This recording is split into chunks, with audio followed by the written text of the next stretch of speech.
मी सातत्याने माझ्या प्रत्येक मनोगतामध्ये जिथे जिथे विकास कामांचा शुभारंभ होतो हा सांगण्याचा माझा प्रयत्न असतो की कुडाळ मालवण हा मतदारसंघ जर बघितला गेला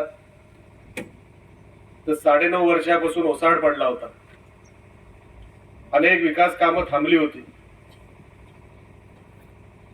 अनेक विकास कामं फक्त कागदावर होती, कधी त्याचं अस्तित्व आपल्याला दिसलं नाही. ती कामं होणार कधी हे कधी कळलं नाही. स्थानिक लोकप्रतिनिधी, आमदार, खासदार हे फक्त यायचे, आपल्याला कागद दाखवायचे की हे काम मी का मंजूर करून आणलं.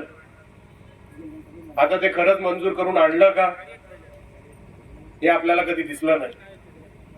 मागच्या 1.5 वर्षामध्ये जेव्हापासून सन्माननीय रवींद्र चव्हाण साहेब या जिल्ह्याचे पालकमंत्री झाले, काल इकडे आमदार येऊन गेले आणि काही लोकांना घेऊन इकडे भूमिपूजन करून टाकलं असं सांगितलं. मला माहित नव्हतं की 288 आमदारांपैकी आपल्या आमदाराला अनाडी बोलायची वेळ माझ्यावर कधी येईल. इथे आता सर्व गोट नाहीये.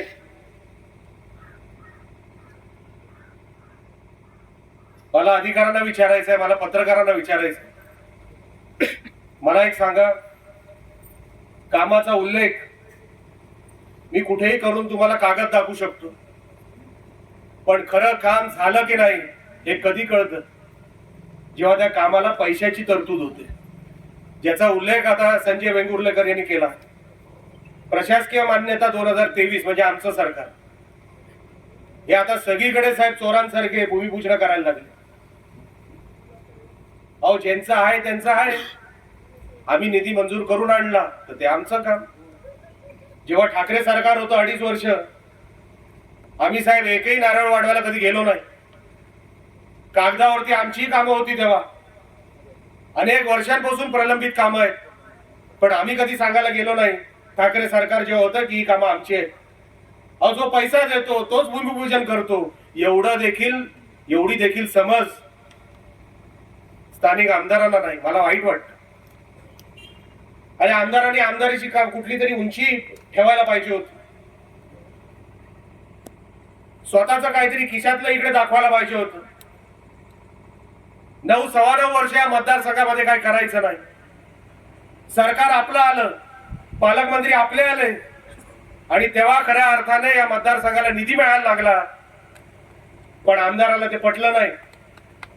मागे पण डिगजला तेच केलं. नंतरच्या दिवशी आम्ही येणार होतो. आम्ही पार्टीवर नाव लिहितो बघा, एकही लोकप्रतिनिधीचं नाव आहे असं नाही, सगळ्या लोकप्रतिनिधींची नावं आहेत. आम्ही कधी भेदभाव केला नाही. आम्ही कधी साहेबांना सांगितलं नाही साहेब विनायक राऊतांचं याच्यात काय काम, पण हा एक लोकप्रतिनिधी नाव आहे.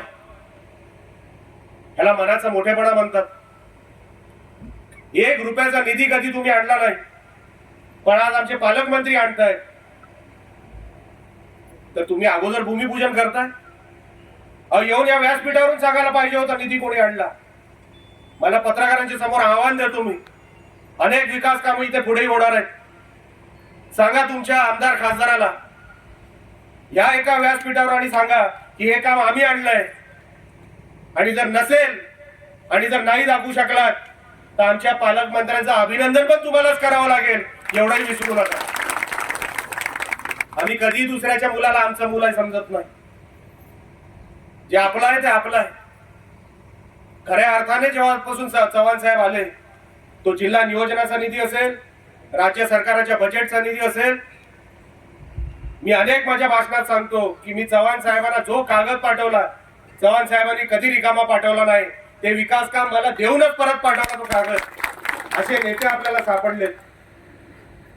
अहो, खासगीमध्ये चांगलं बोलता आणि इकडे येऊन उगाचचे फुकटचे नारळ वाढवता. पण मला त्याच्यामध्ये पडायचं नाही. लोकांना खरं खोटं कळतं. मी पहिलं भाषण केलं होतं की साहेब आपण आला 2014 पर्यंत राणे साहेब होते पालकमंत्री. लोकांना एक विश्वास वाटायचा की हा निधी सहज आपल्याकडे येणार, आपल्याकडे मंत्रालय समोर गुडघे टेकायची गरज पडणार नाही.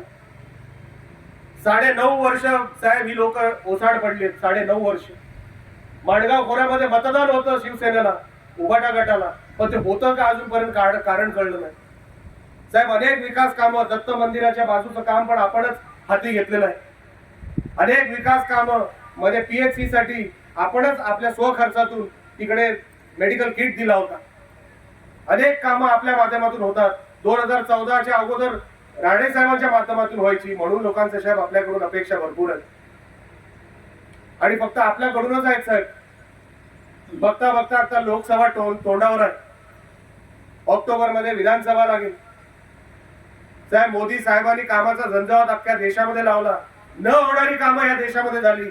कधी वाटलं नव्हतं जम्मू काश्मीर मध्ये भारताचा झेंडा लागेल, तिथे मोदी साहेबांनी लावून दाखवला.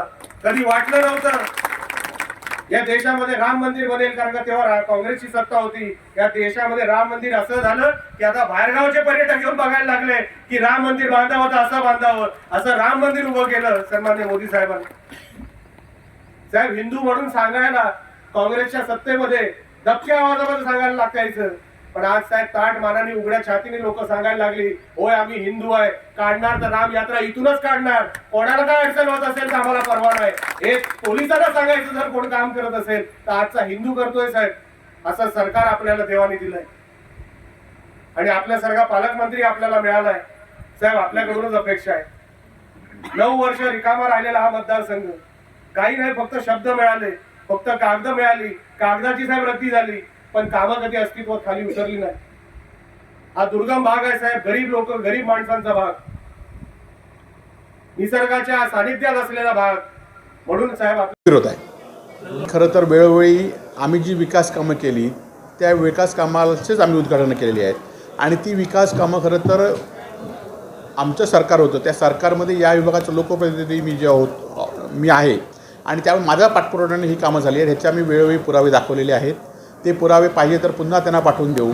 परंतु ज्यांचा 2-2 वेळा पराभव झाला याच मतदारसंघामध्ये, त्यांनी आमच्याशी आवाहन करण्याची भाषण करू नये. त्यांनी खरं तर त्यांच्या खासदारकीच्या काळात, त्यांच्या वडिलांच्या खासदारकीच्या काळात, वडिलांच्या केंद्रीय मंत्रिपदाच्या काळात काय कामं झाली ही लोकांसमोर मांडावीत. खरं तर मी एकच सांगितलं की आपल्या खाजगी हॉस्पिटलचं काम करण्यामध्ये ते गेले 5 वर्ष हे होते, परंतु आम्ही शासकीय मेडिकल कॉलेज केलं आहे. आज त्यांनी आपल्या स्वतःच्या खाजगी मेडिकल कॉलेजकडे 5-5 कोटीचा रस्ता केला आहे. हे कुठेतरी लोकांपुढे आलं पाहिजे ना की स्वतःच्या खाजगी मेडिकल कॉलेज सरकारचे पैसे घेऊन रस्ता करतात 5-5 कोटी रुपयाचा. आणि त्यामुळे त्यांना सर्वसामान्य विकास कामावर, सर्वसामान्य लोकांचे विकास कामं बोलण्याचा काही अधिकार नाही.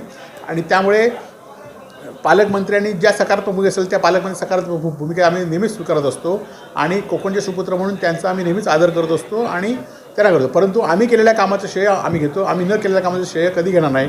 आपल्याला असेल की आग्नेवाडीमध्ये काल जी कामं झाली तिथे आम्ही काही श्रेय घेतलंच नाही, परंतु जी कामं आम्ही केली त्याचं आम्ही श्रेय घेतोच. माणगाव खोरं हे आमदार वैभवजींचा बालेजिल्हा आहे, पण ते बोलले की माणगाव खोऱ्यात उभारताना मतदान होतं ते नेमकं कशासाठी आणि का होतं ते त्यांना कळणार नाही कशासाठी होतं ते सांगणार. नितेश राणे संपूर्ण महाराष्ट्रभर हिंदुत्वाची भूमिका घेऊन फिरण्याचा प्रयत्न करत आहेत. नितेश राणे संपूर्ण महाराष्ट्रभर हिंदुत्वाची भूमिका घेऊन फिरण्याचा प्रयत्न करत आहेत आणि खरं तरी राजकारणासाठी फिरतात हे काल उघड झाले. त्यांचाच पक्षाचा कार्यकर्ता ज्याने आपल्या देशाच्या विरोधात स्टेटस ठेवलं होतं आणि तो त्यांचा कार्यकर्ता होता हे आम्ही सिद्ध केलं. आणि त्यानंतर सकाळी त्याच्या विरोधात आंदोलन झालं आणि संध्याकाळी त्याच्या विरोधात त्यालाच घेऊन पोलीस स्टेशनला जाण्याचं काम नितेश राणे यांनी केलेलं आहे. आणि त्यामुळे हे फक्त राजकारण करतात. आपल्यावर आले तर तो मुस्लिम देशाभिमानी आणि आपल्यावर नसला तर तो देशद्रोही अशी जी भूमिका असतात त्याचा पर्दाफाश आम्ही काल केलेला आहे. आणि लवकरच ज्या खरं तर सगळेच सिंधुदुर्ग जिल्ह्यातले मुस्लिम असू दे ते देशप्रेमी आहेत, परंतु असं कोण ह्यांचाच कार्यकर्ता अशा भूमिका घेतात आणि लोकांमध्ये ते निर्माणाचा कार्यक्रम मुद्दाम करतात की असा प्रश्न आता कालच्या त्या सलमान शेखच्या निमित्ताने दिसून आलेला आहे की हेच खरं तर हे गुन्हे करण्यासाठी किंवा वातावरण अशांती करण्यासाठी भाजपचेच कार्यकर्ते मदत करतात काय आणि त्यांना पडद्यामागून नितेश राणेचा सपोर्ट आहे की काय. कारण सिंधुदुर्ग जिल्ह्यामध्ये किती वातावरण केलं तरी ते वातावरण एकमेकांमध्ये द्वेष निर्माण होत नाही आणि त्यामुळे आपले कार्यकर्ते घेऊन हा द्वेष निर्माण करण्याचा प्रयत्न करतात की ह्याच्या संदर्भात आम्ही जिल्हा पोलीस प्रमुखांना भेटणार आहोत आणि जिल्हा पोलीस प्रमुखांना याची चौकशी करण्याची मागणी या ठिकाणी करणार आहोत. टाइम्स डिजिटलला लाईक करा, सबस्क्राईब करा, शेअर करा आणि बेल आयकॉन दाबायला विसरू नका. पाहत राहा टाइम्स डिजिटल.